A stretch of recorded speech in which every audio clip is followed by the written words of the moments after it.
Hey folks, tonight we're diving into something that your history teachers probably glossed over: the intimate, scandalous, and sometimes shocking sex lives of ancient Romans.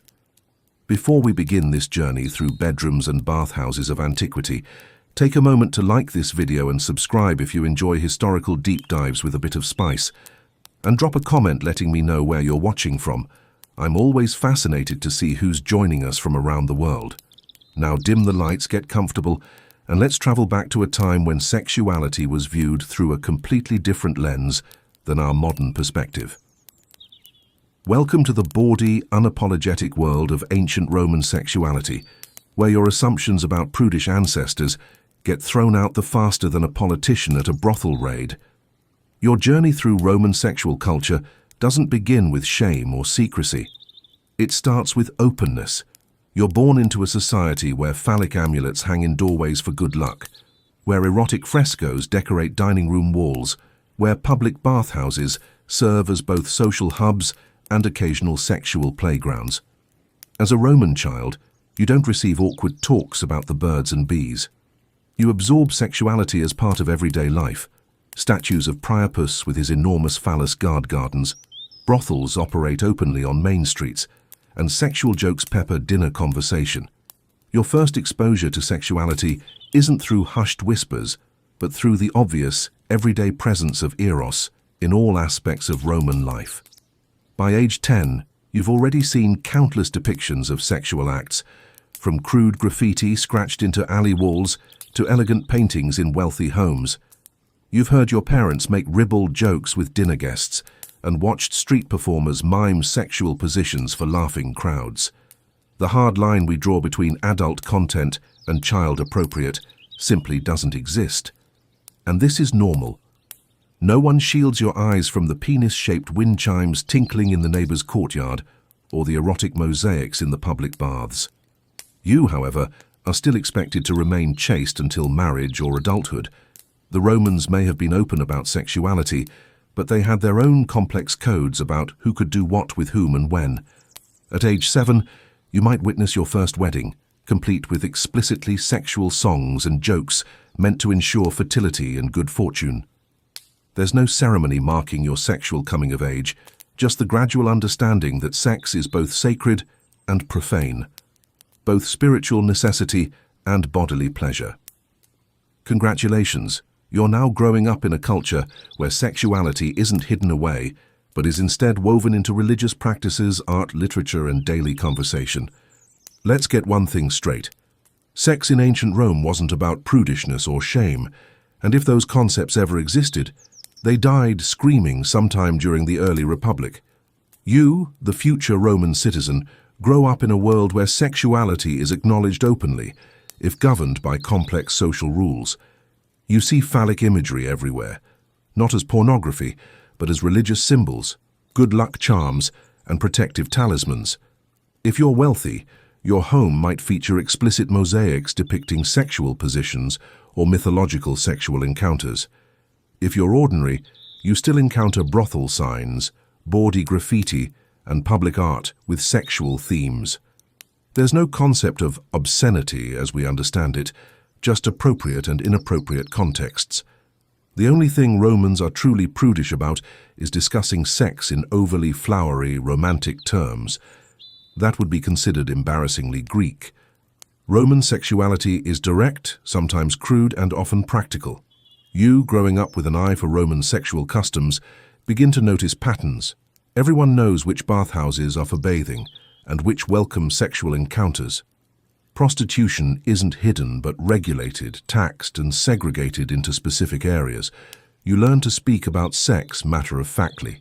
You instinctively understand the social codes, what's acceptable for public discussion and what's kept private. Children learn about reproduction young, not from the talk but from farm animals, slave quarters in close proximity, and the transparent nature of ancient home life where privacy was minimal. People accept that Venus and Mars, Bacchus and Priapus have their domains in human pleasure. There are religious festivals with explicit sexual components, fertility rites performed in public, and temple prostitution serving certain cults. As a budding Roman adult, You begin cataloguing these sexual customs with the understanding that they're a normal part of Roman religious and social life.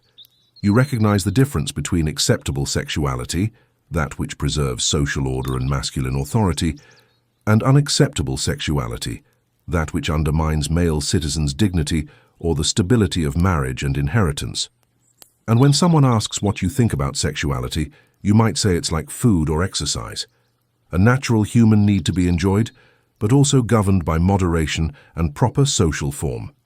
Because in your world, there are only two kinds of sexual expression, that which maintains social order and that which threatens it. So how does one navigate sexuality in ancient Rome? Simple. You follow strict social hierarchies. There's no concept of sexual orientation as we understand it, no division between heterosexual and homosexual identity. Instead, Roman sexuality is organized around penetration and power. Who does what to whom matters infinitely more than the gender of the participants. You learn these rules by watching the consequences when they're broken, and the consequences are reputation, ridicule, or sometimes legal penalties. Naturally, different rules apply to different people in the social hierarchy. As a Roman citizen male, you're expected to be the active, dominant partner in any sexual encounter. With your wife, with male or female slaves, with prostitutes, maintaining the penetrative role preserves your masculinity and dignity. Your first sexual experiences might involve slaves or prostitutes, not romantic partners.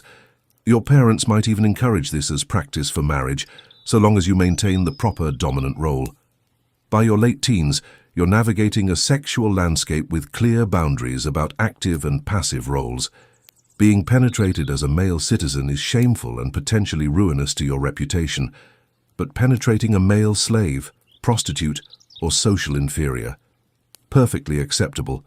You ask too many questions about these customs, which means you're either very interested in philosophy or potentially dangerous to social order. Your mentor explains practicalities. Citizens penetrate. They are not penetrated. Women receive, they do not give. Slaves serve in whatever capacity their masters require. He teaches you that sexual desire should be controlled, not because sex is shameful, but because loss of self-control diminishes your dignity as a Roman man. That adultery is defined by the marital status of the woman, not the man. That your wife must remain faithful while you may have other sexual partners, so long as they're of appropriate social status and the encounters don't threaten the family's stability. There's no textbook for Roman sexuality, just laws, customs, and cultural expectations. You learn to recognize which sexual behaviors mark you as properly Roman and masculine, and which might label you as effeminate, foreign, or socially disruptive. When things go wrong, when scandals erupt or affairs are discovered, you learn the fallout. Blame shifted to women for being seductive, blame assigned to Eastern influences for being corrupting, or in political emergencies, blame directed at the general moral decay of Rome itself. Sometimes you help arbitrate sexual disputes or testify in adultery cases, but your mentor always reminds you that sex, like all human appetites, must serve Rome's social order, not undermine it. And slowly you learn through observation, through gossip, through legal cases and public scandals. You're not a sex educator, not yet, but you're becoming something far more essential in the Roman world, a person who understands how sexuality reinforces the social hierarchy that is Rome's foundation. If you're expecting pristine white togas and philosophical discussions of platonic love, you're thinking way too idealistically. A Roman sexual toolkit looks nothing like modern notions of romance and consent. And you're learning every aspect of this complex system. First, marriage, not primarily about love, but about alliance, reproduction, and property. For elite families, marriages are political and economic arrangements. Physical attraction, secondary at best. Emotional connection, a happy accident if it occurs. Then comes the wedding night, often the first sexual experience for a young bride, sometimes as young as 12 or 13, typically with a husband at least a decade older. The power differential is overwhelming and normalized. Consent, as we understand it, doesn't exist in this context. You have concubines and prostitutes too. When marriage is for reproduction and family alliance, Sexual pleasure is often sought elsewhere. A wealthy Roman man might maintain a concubine, a woman of lower status than a wife, but in a recognized ongoing relationship. Unlike modern affairs, this arrangement is often open and acknowledged, if not celebrated. Prostitution exists on multiple tiers, from high-priced educated courtesans who entertain with music and conversation before sex, to brothel workers servicing dozens of men daily for pennies. Some brothels have specialized themes or menus painted on the walls, showing available services and prices, not labeled tastefully, but with explicit images and crude descriptions. You inherit these customs from your father and his father before him. Sex work isn't glamorized, but it's practical, regulated and taxed by the state. Cleaning after sex is optional. Sometimes there's a quick rinse at a basin, occasionally a visit to the baths afterward, not just for hygiene but as social routine. Contraception exists. Silphium, an extinct plant so valuable for its contraceptive properties that it appears on coins, wool soaked in vinegar or cedar oil as rudimentary spermicides, and various herbal concoctions of dubious effectiveness. Abortion, while not encouraged, is neither illegal nor particularly stigmatized until late pregnancy.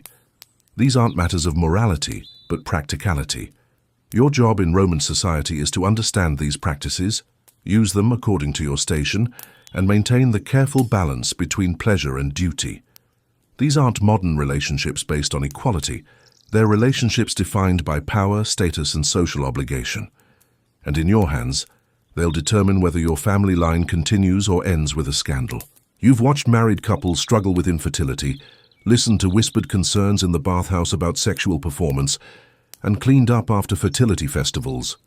But nothing, absolutely nothing, prepares you for the first time you're called to testify in an adultery case after Augustus's moral legislation. The defendant is a woman named Livia. Her husband claims she's committed adultery with a household slave. Today she faces potential exile and loss of a third of her property. Her alleged lover faces torture and possible execution. You try not to tremble as the magistrate asks your expert opinion on certain aspects of the case. Is it possible, he asks, to determine if a woman has been with multiple men? You mutter something non-committal about signs being unreliable. Livia stands with her eyes downcast, her future hanging on testimony from men who know nothing about female anatomy. You position your response carefully, aware that too much knowledge of female sexuality might seem suspicious. Too little would make you useless as a witness. You explain that examining women physically for signs of multiple partners is unreliable, that female bodies don't retain permanent evidence of sexual activity. Livia tenses. The court seems disappointed by your lack of certainty. This was what you were taught. There is no reliable physical test for female fidelity. Your mentor's words echo, "Let the philosophers and jurists worry about proof. In the bedroom, assumption is evidence enough." The next few minutes are a blur of accusations, character testimony, and family politics. You finally offer what limited wisdom you have, that pregnancy can sometimes reveal adultery if the husband has been away, but otherwise, these cases rely on witness testimony and circumstantial evidence. Livia slumps forward, her case not helped by your honesty. You've done your civic duty. Your hands are shaking. The court looks like you've murdered their expectations, and yet the system grinds on. Livia is eventually convicted based on a slave's testimony extracted under torture. Her lover is executed. She loses property and is exiled to an island. You try not to think too hard about whether justice was served. Later, your mentor nods grimly. Adultery laws aren't about certainty, he says. They're about control.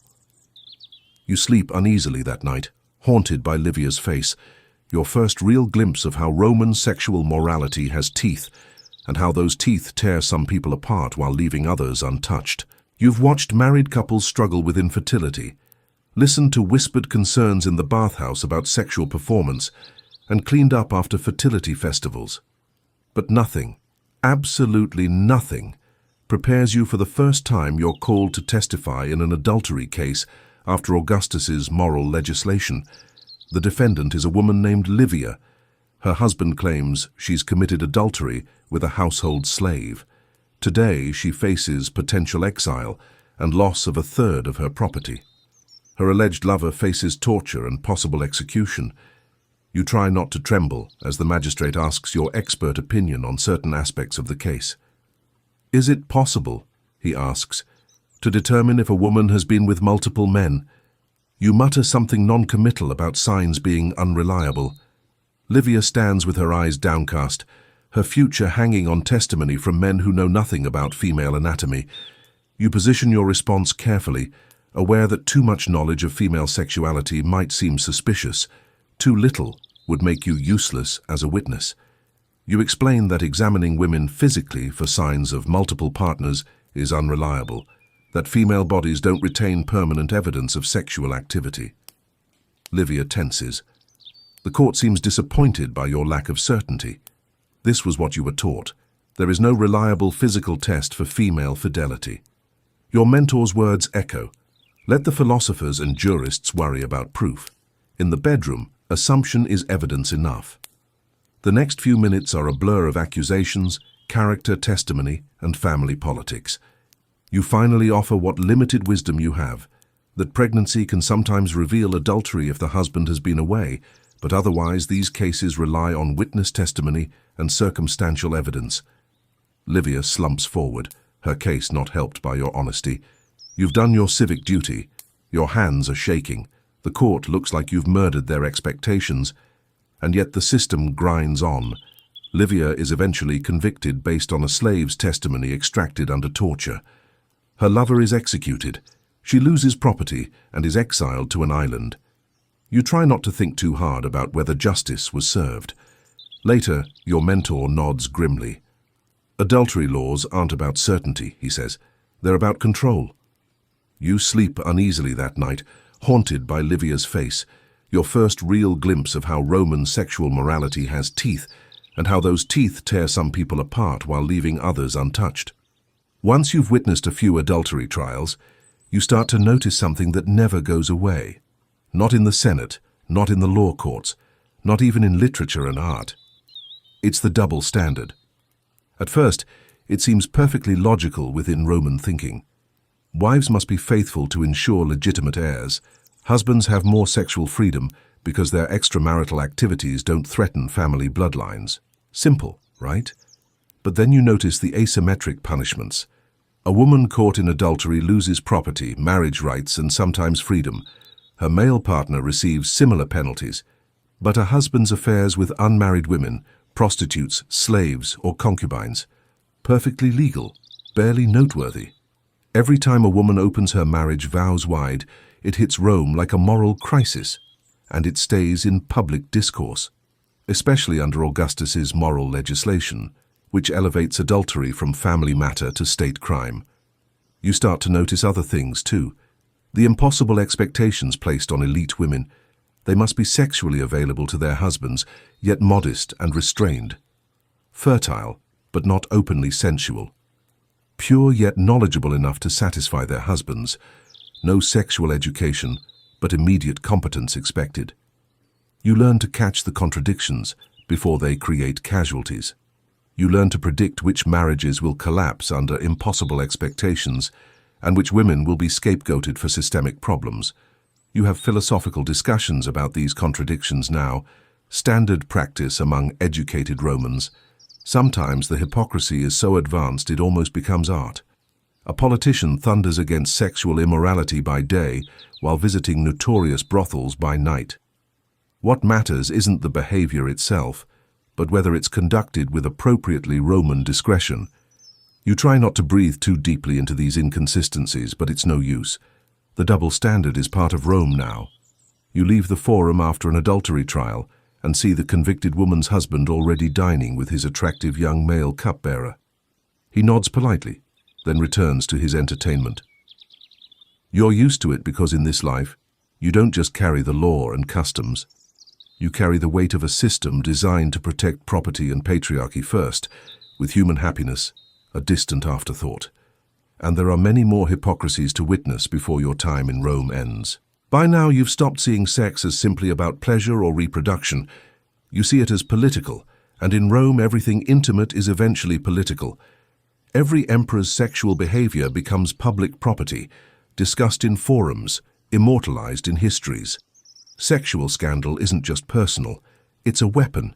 Accusations of sexual impropriety can destroy political careers faster than charges of corruption. Rumors about Messalina's legendary brothel contest or Tiberius's alleged pool of little fishes at Capri aren't just salacious gossip. They're politically motivated character assassination, designed to undermine imperial authority. Sexual legislation becomes a tool for reforming public morality or asserting control. Augustus introduces sweeping laws against adultery not just to promote family values, but to assert imperial authority over elite private lives. When you hear "for the good of Rome" in sexual legislation, you translate it as "for the stability of the current power structure." Sexual invective saturates political discourse. Cicero's accusations against political enemies often focus on sexual excess or passivity. Unmanly becomes the ultimate political insult, instantly undermining a man's fitness for public office. You work fast to understand these connections, not for titillation, but because in Rome, sexuality and power are inseparable. These aren't just personal choices, they're political statements. You don't fix a sexually deviant emperor. You overthrow him and use his sexual behavior to justify the coup. You begin to recognize people by their sexual politics as much as their actual sex lives. Ah, yes. The reformist praetor advocating return to traditional values, while everyone knows about his 3 concubines. The matron, whose bedroom allies have secured her family's advancement through 3 imperial administrations. The general whose military reputation shields him from whispers about his preference for feminine men. It's become your normal.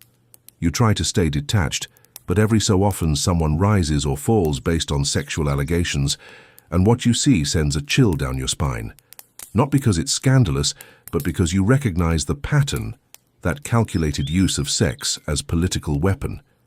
You're not just a participant in Roman sexual culture anymore. You're an observer of how bedrooms shape the empire as much as battlefields. By now you've stopped being shocked by Roman sexual artwork. In fact, you barely notice it. The explicit frescoes decorating Pompeian homes, the phallic wind chimes tinkling in gardens, the obscene lamps lit at upper-class dinner parties, they're the wallpaper of your existence, as common and unremarkable as mosaics or columns. Each painting tells a story, some mythological, featuring satyrs and nymphs in impossible positions, others mundane, showing ordinary couples in familiar embraces. You used to offer explanations to visiting provincials, a warm cloth to cover their shocked expressions, a whispered aside about Roman artistic traditions. That stopped after your 5th dinner party, the one where a senator's wife casually discussed the Merpes lamp depicting a threesome while serving honey cakes. Now there's no embarrassment about it. You don't have sexual art hidden away in private rooms. You display it proudly in dining rooms, bathhouses, even entrance hallways. What you have is context, understanding when erotic art is religious, when it's humorous, when it's educational, and when it's simply decorative. The process is simple. You commission artwork for your home. You specify themes based on your interests or the room's purpose. Sexual imagery in dining rooms might stimulate appetite and conversation. Phallic symbols at entrances ward off evil and bring good fortune. The artist delivers exactly what you requested, and guests either appreciate your taste or judge it provincial. Some depictions shock even seasoned Romans. Others bring knowing smiles. You've had people compliment your bedchamber mural, not for artistic merit, but for accurately depicting a position they found particularly satisfying. You've had critics sniff that your brothel fresco was clearly painted by someone who had never visited a quality establishment. Sometimes sexual art tells political stories, emperors depicted with divine lovers, suggesting their own semi-divine status. You took it as clever propaganda. And afterward, most visitors don't mention your explicit artwork. They comment on the marble quality, the color choices, the classical references. The ones who appreciate the eroticism nod knowingly or later commission similar pieces. But no one forgets your home's atmosphere. Because in a world where visual sexuality is omnipresent, your artistic choices reveal not just your erotic tastes, but your sophistication, humor, religiosity, and social status. And people will always judge you for that. It was bound to happen eventually. You've handled dozens, maybe hundreds of sexual situations with Roman pragmatism. You've offered advice on fertility, attended weddings with their explicit fescennine verses, and navigated the complex waters of appropriate and inappropriate sexual behavior. But nothing prepares you for the Floralia festival. It starts like any other Roman religious celebration. A procession, offerings to the goddess Flora, prayers for agricultural abundance. Then comes the public entertainment. Nude actresses perform on stage, prostitutes dance in the streets, sexual mock battles play out for cheering crowds. You've heard about these celebrations, but experiencing them firsthand is different. The public sexual celebration doesn't feel seedy or hidden. It feels consecrated, religious, a sacred duty to ensure fertility for Rome's fields and families. You try to maintain philosophical detachment, observing how sexuality and religion intertwine, but it's difficult when surrounded by such uninhibited celebration. Someone mentions the legendary tradition that respectable women should leave before the most explicit performances, but you notice many remain, hidden behind veils perhaps, but present nonetheless. Your mentor whispers that the festival's licentiousness serves a social purpose, a sanctioned release of sexual tension that ultimately reinforces order the rest of the year. It works eventually. You stagger back, holding your thoughts like they're made of glass. One of Cicero's passages about the Floralia runs through your mind, his moral concerns suddenly more understandable even if outdated. By nightfall, the celebration continues in homes and streets. You've witnessed something few modern people could imagine: sexuality as religious expression, blessed by priests, participated in by citizens across class lines. For 2 days you ponder what you've seen. The miller sends you wine, a festival tradition. From then on you experience Roman religion differently, more cautious, more aware, and you start seeing Roman sexuality as truly unlike your own modern perspective, neither more liberated nor more repressed, but organized around entirely different principles where the sacred and sexual aren't opposing forces, but complementary expressions of Roman piety. You'd think the philosophical elites, with their Stoic principles and endless treatises on moderation, would practice the sexual restraint they preached. They don't. In fact, the more they write about sexual self-control, the more their private lives tend to contradict their public positions. Why? Because philosophy in Rome is often more performance than practice. You're summoned to literary gatherings and philosophical debates where sexuality is discussed with clinical precision, only to watch the same philosophers participate in post-discussion orgies that directly contradict their stated principles. Behind scrolls and serious expressions lurk appetites as human and contradictory as any shopkeepers. You witness Stoics who preach indifference to bodily pleasure, keeping beautiful slaves secretaries of both sexes. Epicureans who advocate moderate pleasures, hosting elaborate sexual entertainments. And yet the philosophers expect scholarly analysis, logical frameworks, and ethical consistency. They sit on ivory inlaid couches, discussing the moral implications of desire, while handsome servants pour wine and brush against them with practiced subtlety. They want you to work thoughtfully, to pass the difference between natural and unnatural desires, necessary and unnecessary pleasures. One philosopher insists that procreative sex within marriage is the only rational form, then slips away with his male Syrian dancer. They don't scream hypocrite like plebeians might. No, they explain their contradictions elegantly. They faint with philosophical ecstasy when discovering a new Aristotelian justification for their preferences. One philosopher demanded you pause your analysis so he could compose a theoretical framework reconciling his sexual practices with his ethical system. And then there's the endless debates about whether sex is a distraction from philosophical pursuits or a natural function to be fulfilled without emotional investment. They pay well for your participation in these discussions at least. References to Greek precedents, quotations from obscure treatises, even original philosophical syntheses justifying what would otherwise be simple desire.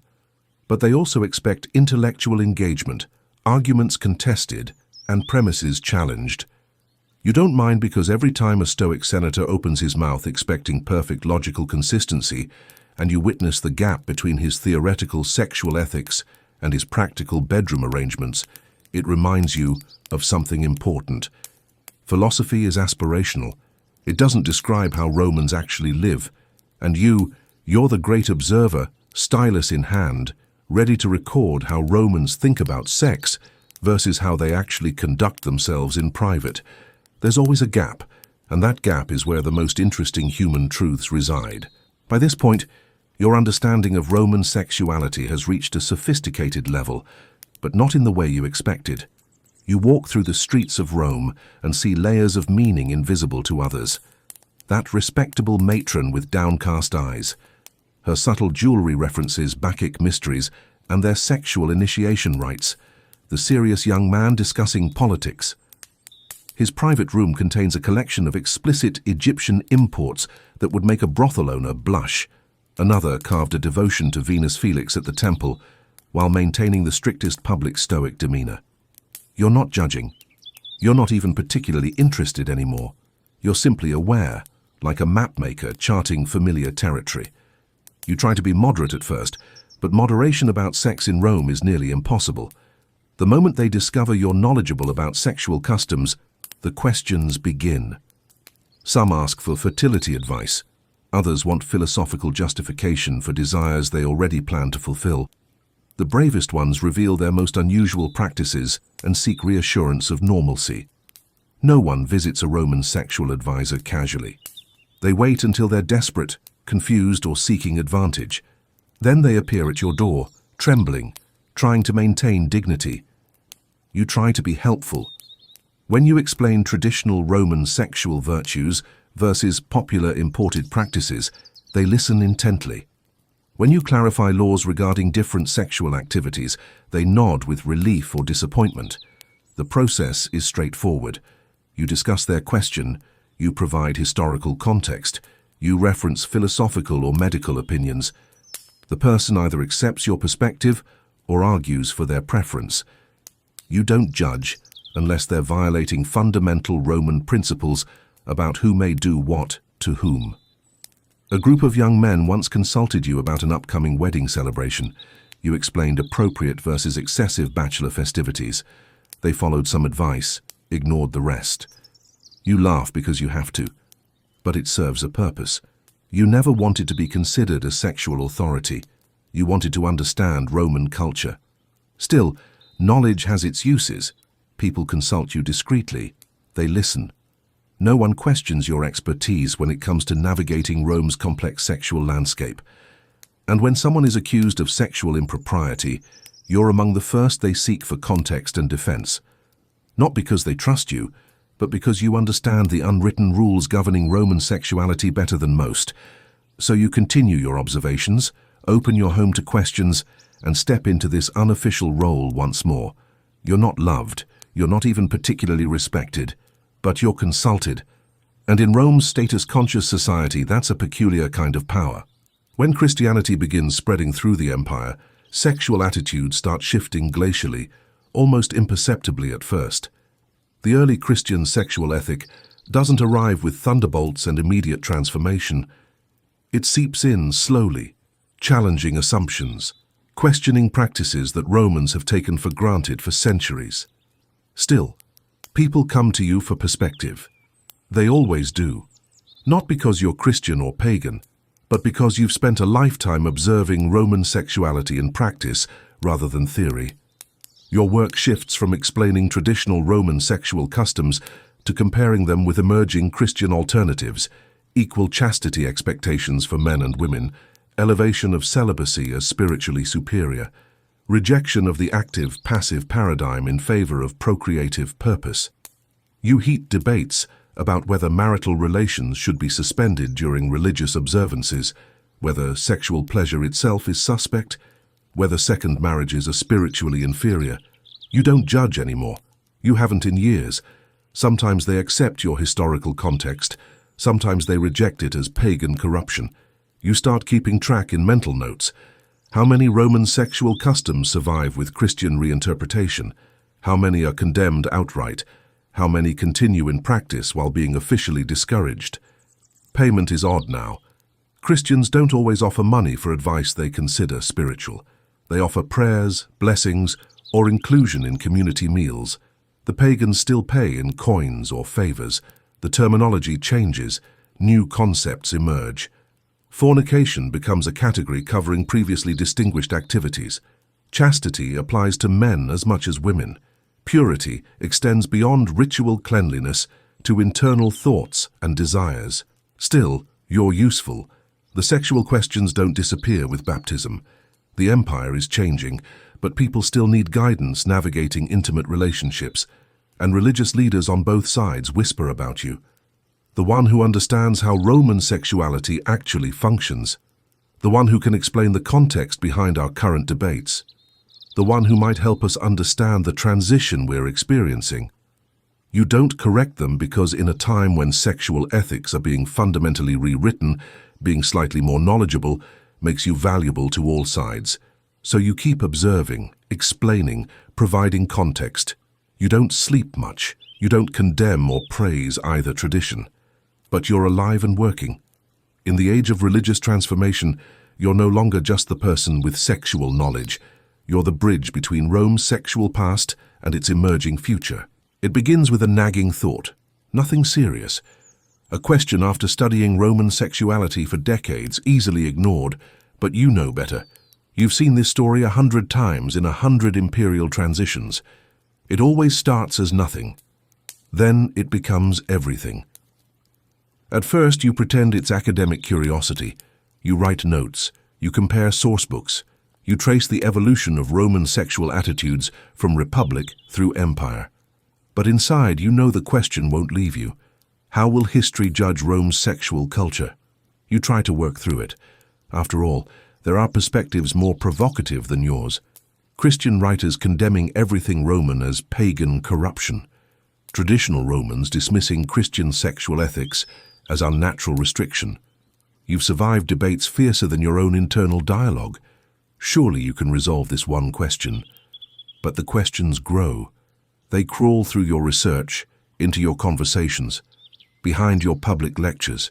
You stop eating, you stop sleeping, you start dreaming about the individuals whose sexual lives you've documented, the wife caught in adultery laws, but whose husband kept concubines, the young man fighting his natural desires to meet philosophical ideals, the shrine prostitute whose sacred service became criminalized, the couples navigating reproduction in a world without reliable contraception. You consider asking your colleagues for perspective, but they're too entrenched in either defending traditional Roman practices or promoting the new Christian sexual ethic. So, one night, in the dim light of your own study, you do what you've done for years. You write what you see without judgment. You acknowledge that Roman sexuality had both liberating and oppressive elements, that it privileged certain groups while exploiting others, that its replacement won't be perfect either. You recognize patterns across centuries, how sexual ethics always reflect power structures, how reformers become establishment, how what seems eternal changes with each generation. You groan, half in frustration, half in realization. You sweat through your tunic. You taste the bitterness of ambiguity, then more ambiguity, and then finally a certain peace. Sort of. You drop your stylus onto your desk. It rattles next to your other writing implements. For a moment you stare at it. It's just another tool for recording the complexity of human sexuality across time. You clean your workspace. You don't expect certainty. Not out of oversight, but wisdom. You'll document or you won't. It's always been that way. The perspective shifts, but something lingers because for the first time, you understand what every sexual system really means. And now you carry it, not just in your records, but in your understanding that human sexuality outlasts any single culture's attempt to regulate it. There's no grand ending for a Roman sexual historian. No triumphal arch, no marble bust, no Senate commendation for documenting the intimate lives of countless Romans across decades. Just an old scholar surrounded by scrolls and tablets, notes chronicling the changing sexual mores of an empire in transition. Your hands ache now, your knees protest when you rise from your desk. Your vision blurs in the evenings, and your memory sometimes fails to retrieve the precise legal code regarding concubinage under Hadrian. The students still come, but you move slower through your lectures. You speak more tentatively.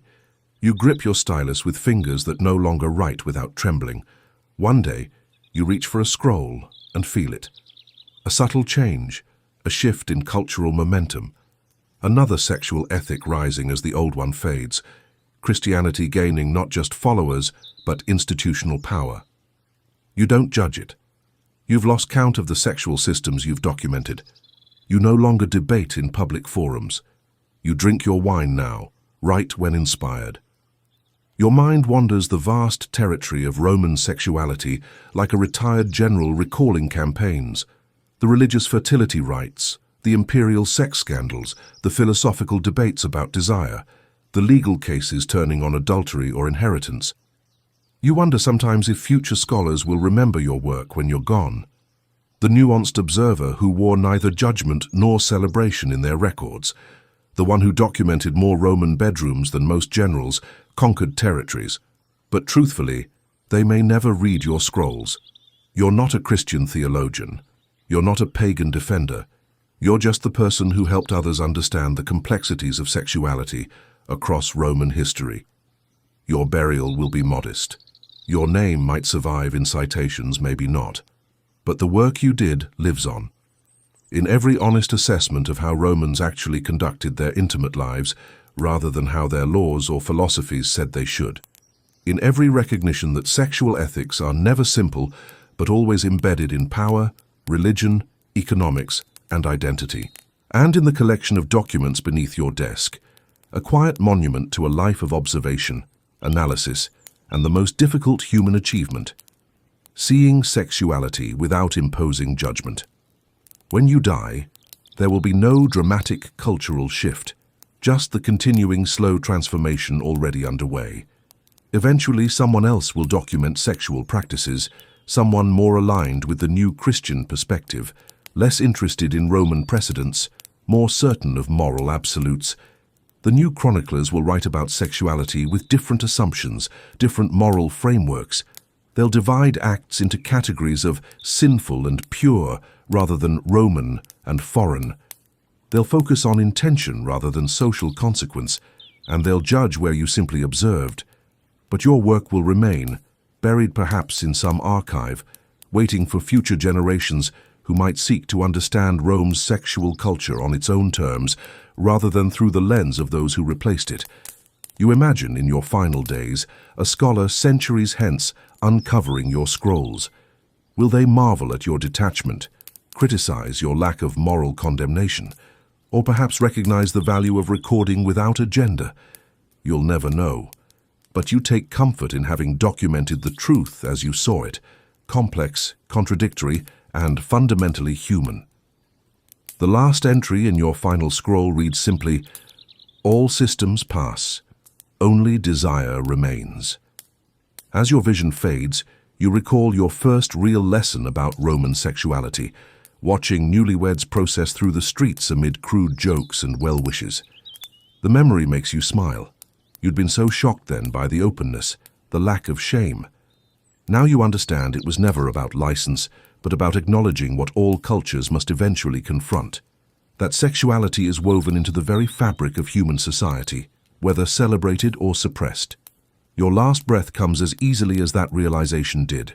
No fanfare, no dramatic last words. Just silence where once there was observation. The house is emptied, your scrolls dispersed. Some survive in private collections. Others are burned by those who find their contents disturbing or heretical. A few are copied by scribes who don't fully understand what they're preserving. Your name fades from memory, but fragments of your work endure. A quoted passage here, a referenced observation there. The empire continues its transformation, the new sexual morality taking firmer hold with each generation. Your nuanced perspective becomes increasingly alien in a world moving toward binary absolutes. Centuries later, an archaeologist unearths a partial manuscript in what was once your study. The ink is faded, but still legible. As they carefully unroll the brittle papyrus, they find not condemnation nor celebration, but something rarer. An honest attempt to document human behavior without ideological filter. The archaeologist sits back stunned. This changes everything. Here is Rome's sexual culture described not by its critics or apologists, but by someone who simply bore witness.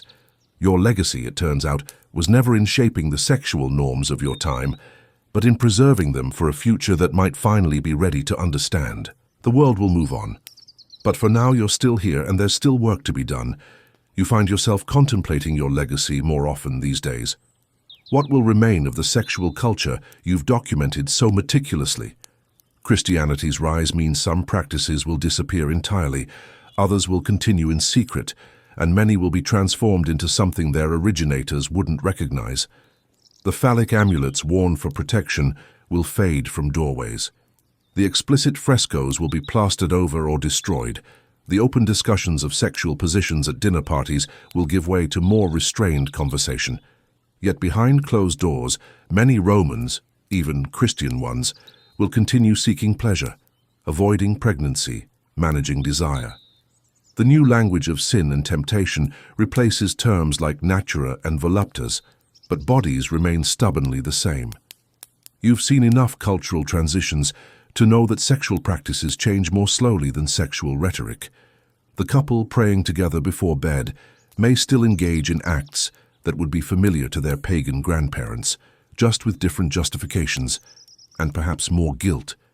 Your final project becomes documenting this transition itself, not with nostalgia for Rome's sexual openness, nor with enthusiasm for Christian sexual ethics, but with the same careful observation that has characterized your life's work.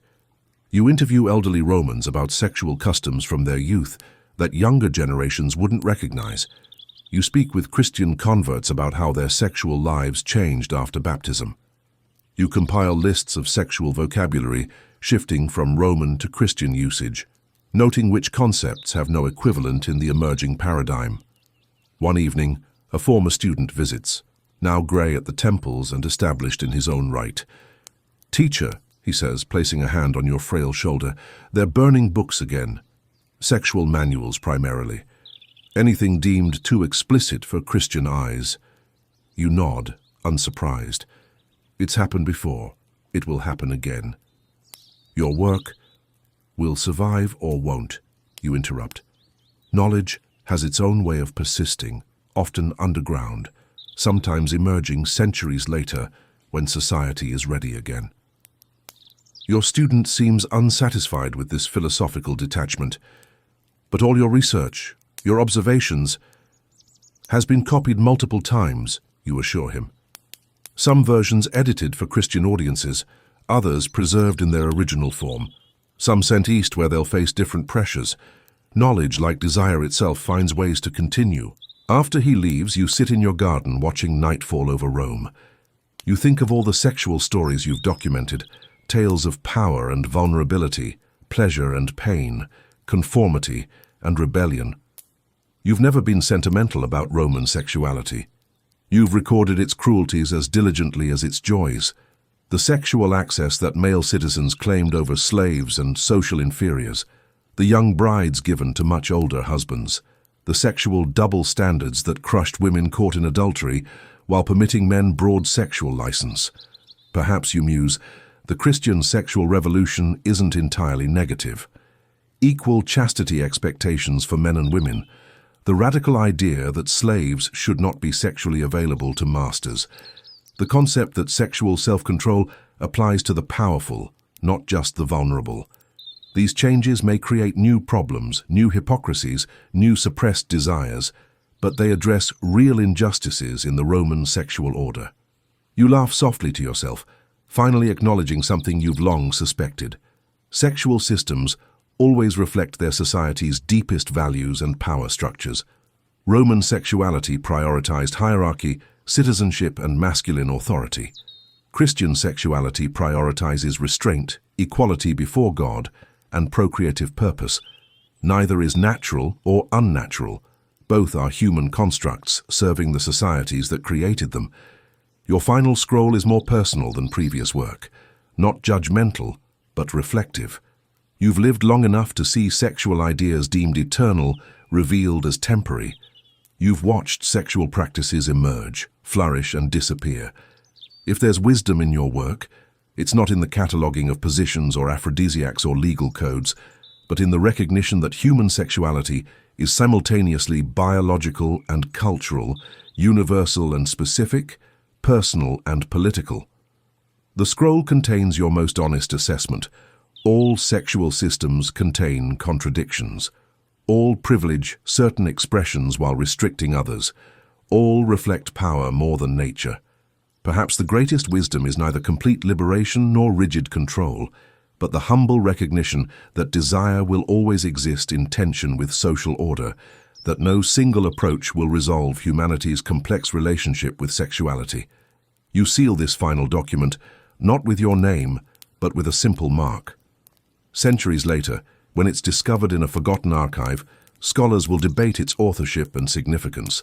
Some will dismiss it as too philosophical for a proper historical record.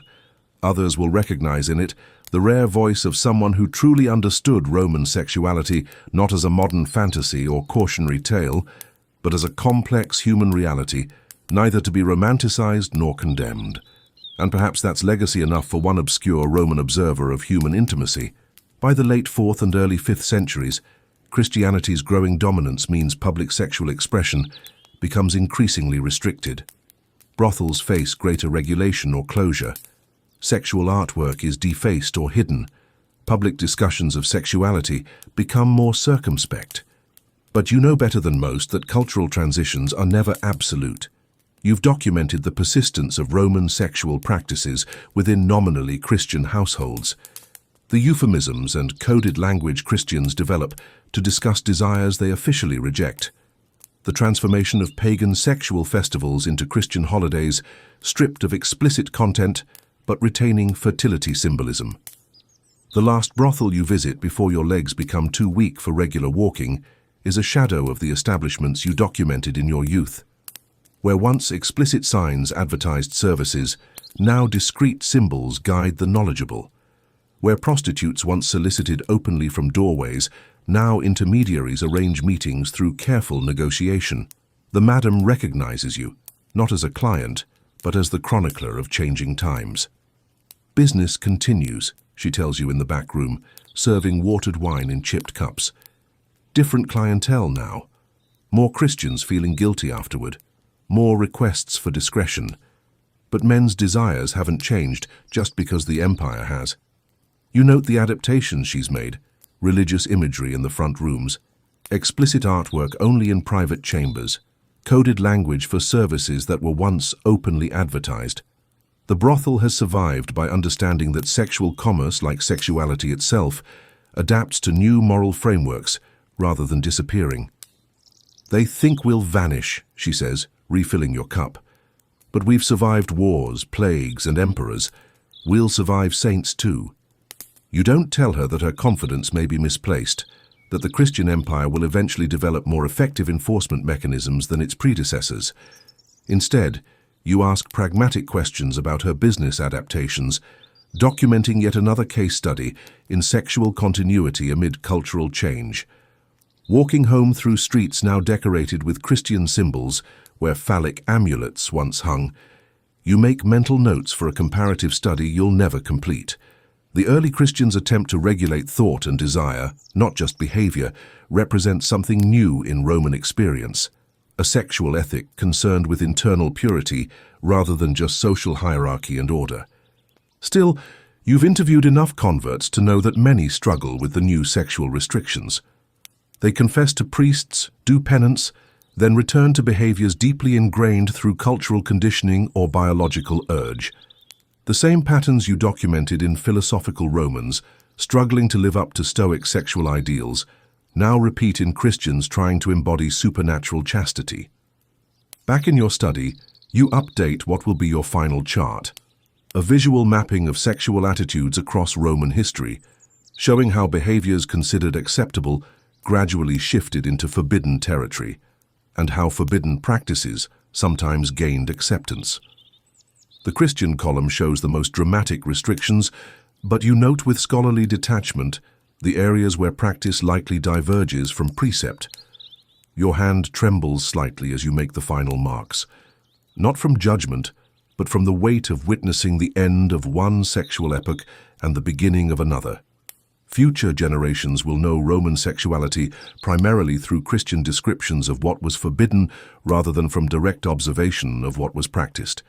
They will imagine Rome as either a sexual dystopia of unrestrained debauchery or a lost paradise of sexual freedom, both caricatures missing the complex reality you've spent a lifetime documenting. You place your stylus down and close your eyes, suddenly tired. The chart remains unfinished, just as human sexuality itself remains eternally in process, never reaching a final form, always adapting to new social conditions while maintaining connection to biological realities. There's a certain peace in this incompleteness, a recognition that your work, like all human endeavors to understand sexuality, can only capture fragments of truth in a specific historical moment. The next morning, your household slave finds you still at your desk, slumped over your final document, stylus fallen from your hand. The transition you documented is now complete, not the transition of Rome from pagan to Christian sexuality, but your own passage from observer to observed, from chronicler to subject of future chronicles. Your funeral is modest. A few former students attend, along with colleagues who respected your scholarship, if not always your conclusions. No one mentions your primary research interest. It would be inappropriate in the increasingly Christian context. Instead, they speak vaguely of your contributions to understanding Roman social customs. Your scrolls and tablets are packed away, some distributed according to your will, others eventually lost to time, fire, or deliberate destruction. And yet fragments survive. A description of wedding customs here, a legal analysis of concubinage there, an observation about brothel organization preserved in a medical text. Centuries later, when the pendulum swings again, and scholars become interested in historically documenting rather than morally judging Roman sexuality, these fragments will be discovered, pieced together, and recognized as the work of an unusually objective observer from a transitional period. Your name may be lost, but your perspective, neither celebrating nor condemning, simply observing the complex reality of human sexual expression in its cultural context, becomes part of humanity's understanding of its own sexual past. And perhaps that's the most appropriate memorial for someone who devoted their life to documenting the ever-changing, ever-constant nature of human intimacy. In the centuries that follow your death, the story of Roman sexuality becomes increasingly distorted. Christian writers emphasize its excesses while ignoring its regulations. Medieval scholars, lacking direct evidence, fill gaps with imagination and moral judgment. Renaissance humanists rediscover fragments of ancient sexual writings but interpret them through their own cultural lenses. Enlightenment thinkers alternately condemn Roman sexuality as primitive or idealize it as natural. Victorian scholars translate explicit Latin passages into obscure Greek or simply omit them entirely. By the 20th century, when archaeological discoveries at Pompeii reveal explicit artwork that survived Christian censorship, modern viewers are shocked by what Romans displayed casually in home dining rooms. The pendulum swings between seeing Romans as depraved libertines and recognizing them as simply different in their attitudes towards sexual expression. Few manage the balanced perspective you maintained throughout your career, understanding Roman sexuality within its own cultural logic rather than imposing external judgment. If your ghost could wander through modern museums where Roman sexual artifacts are displayed behind warning signs or restricted to secret cabinets, you might be amused by how objects once considered ordinary household items or religious symbols now generate such discomfort and fascination. The phallic wind chimes that tingled in respectable gardens, the explicit pottery used at ordinary dinner parties, the fertility symbols once displayed prominently, now carefully segregated from family-friendly exhibits. And if your spirit could visit 21st century academics attempting to reconstruct Roman sexual attitudes from fragmentary evidence, you might wish they had access to your complete archives rather than the censored, selective record that survived Christianity's sexual revolution. The questions they debate: were Romans bisexual? Did they have concepts similar to sexual orientation? How did they reconcile philosophical sexual ethics with everyday practice? are precisely those you addressed through direct observation rather than theoretical speculation. But perhaps most significantly, if you could observe how modern people use Roman sexuality, some to argue for greater sexual freedom, others to warn against social decline, many to project their own desires and fears onto the past, you would recognize a pattern familiar from your own time. Human societies always use sexual history as a mirror, seeing in past sexual cultures reflections of their own concerns, rather than the complex reality of how people in different times navigated the universal human experiences of desire, pleasure, reproduction, and intimacy. In this sense, Roman sexuality never truly ended. It continues to exist not just in archaeological remains and fragmentary texts, but in how later cultures imagine, interpret, and use Rome's sexual past to understand their own sexual presence. The same dialogues between freedom and restraint, nature and culture, pleasure and purpose that you documented in Roman bedrooms and bathrooms continue in modern discussions of sexual ethics and practices. And somewhere in this ongoing conversation, your voice persists, not through your name or even your complete works, but through the approach you pioneered. Whenever someone attempts to understand historical sexuality on its own terms, without imposing contemporary morality or using the past merely as ammunition in present debates, they channel your spirit of careful observation and contextual understanding. This is how knowledge truly survives, not necessarily through preserved texts or remembered names, but through methodologies and perspectives that prove valuable enough to be reinvented even when their origins are forgotten. Your life's work examining Roman sexuality may have largely disappeared from the historical record, but your approach to understanding human sexuality, in its historical context, lives on in each generation that attempts this difficult but essential task. And so the story of Roman sexuality continues, not as a completed chapter in human history, but as an ongoing conversation between past and present about the ever-complex relationship between bodies, desires, cultural norms, and social structures.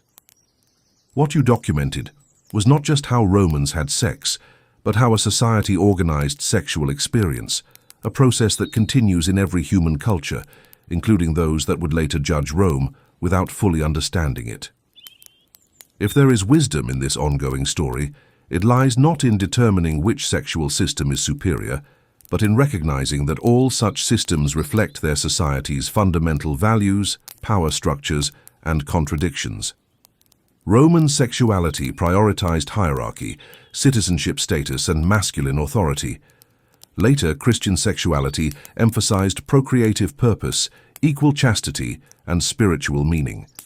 Modern sexuality centers consent, personal fulfillment, and equality. Each system addresses some human needs while creating new problems. Each resolves certain contradictions while generating others. The true legacy of your work as a chronicler of Roman sexuality lies in this recognition that human sexuality is simultaneously biological and cultural, universal and specific to time and place, deeply personal, yet always shaped by collective meanings and power relations. This complexity defies simplistic moral narratives about sexual progress or decline across history. It demands instead the kind of nuanced, contextual understanding you practiced throughout your career, observing Roman sexual lives with neither romantic idealization nor moral condemnation, but with the clear-eyed recognition that humans in all times struggle to reconcile bodily desires with social order, personal pleasure with collective welfare, natural urges with cultural meaning. This, perhaps, is the most valuable insight to emerge from studying Roman sexuality, not that they were more liberated or more oppressive than later societies, but that they were recognizably human in their attempts to organize the chaotic, powerful forces of desire and reproduction into comprehensible patterns that served their particular social order. In their successes and failures, their hypocrisies and insights, their pleasures and restrictions, we can see reflections of humanity's eternal struggle to integrate sexuality into meaningful social and personal narratives. You understood this truth through direct observation of Roman sexual life in all its complexity. Future generations would need to rediscover it through painstaking historical reconstruction. But the essence remains the same. Human sexuality is never simply natural or unnatural, free or repressed, moral or immoral. It is always a complex negotiation between biological realities and cultural meanings, individual desires and social requirements, power and vulnerability. In documenting this complexity rather than imposing simplistic judgments, your work transcended its specific historical moment. Though your name may be forgotten and your complete archives lost, your perspective lives on whenever someone approaches human sexuality with honest curiosity, rather than predetermined moral conclusions. Whenever someone recognizes that sexual systems reflect their societies rather than universal truths. Whenever someone understands that humans in all times and places struggle with similar questions about how to integrate sexuality into meaningful individual and collective lives. This is the true immortality of knowledge, not preservation in libraries or citation in later works, but the enduring value of an approach that proves so useful it is independently rediscovered, even when its origins are forgotten. The study of historical sexuality continues, with each generation adding new insights and methodologies.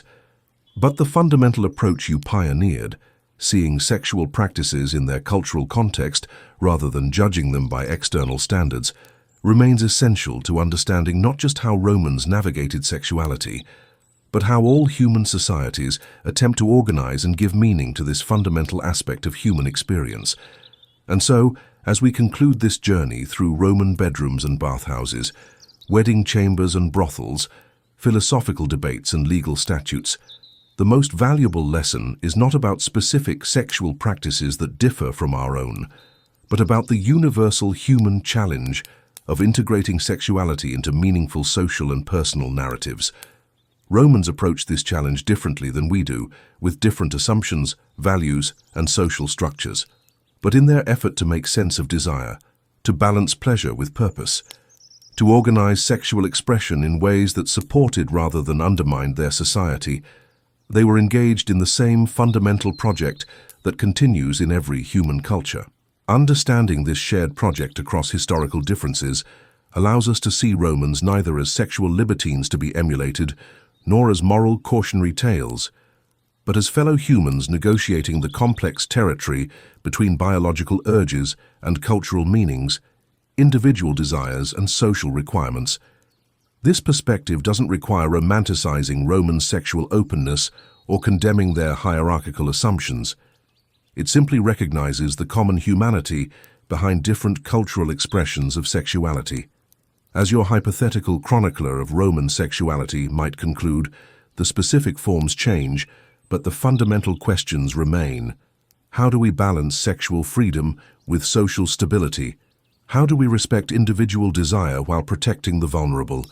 How do we integrate procreation, pleasure, and emotional connection? Romans answered these questions differently than we do, in ways that reflected their specific social order and cultural values. Future societies will undoubtedly develop new answers reflecting their own conditions and concerns.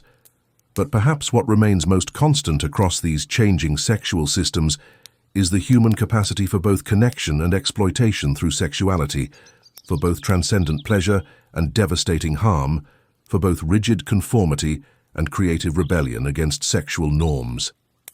This complex, contradictory potential of human sexuality is what makes it simultaneously so dangerous and so essential to human experience, not just a biological function, but a fundamental arena where individuals negotiate identity, power, vulnerability, and meaning within their social contexts. In the end, the most honest assessment of Roman sexuality is neither celebration nor condemnation, but recognition of a society organizing sexuality differently than our own, yet wrestling with the same fundamental human challenges of integrating desire into sustainable social frameworks. By studying how Romans navigated these challenges, we gain perspective not just on historical differences, but on the continuities in human sexual experience across time and culture. This recognition doesn't provide simple answers to contemporary sexual questions, but it does offer valuable context, helping us see our own sexual assumptions and arrangements not as natural or inevitable, but as specific cultural responses to universal human needs and challenges. Perhaps this is the greatest gift that studying Roman sexuality offers, not models to emulate or avoid, but perspective on the ongoing human project of making meaning through our most intimate connections. So ends our journey through the bawdy, complex world of Roman sexuality, not with definitive answers, but with a deeper appreciation for the enduring questions that every human society must address about the place of sexuality in individual lives and collective social orders. The Romans may be long gone, but the challenges they faced in organizing sexual expression continue to resonate in our own struggles to create sexual ethics and practices that honor both human desire and human dignity. Thank you for joining me on this exploration of one of history's most fascinating and misunderstood sexual cultures. If you enjoyed this deep dive into the ancient world, make sure to like this video, subscribe to the channel for more historical content that goes beyond the sanitized textbook versions, and share your thoughts in the comments below. Until next time, remember that studying history's intimate moments doesn't just satisfy curiosity. It helps us understand our own cultural assumptions and possibilities more clearly.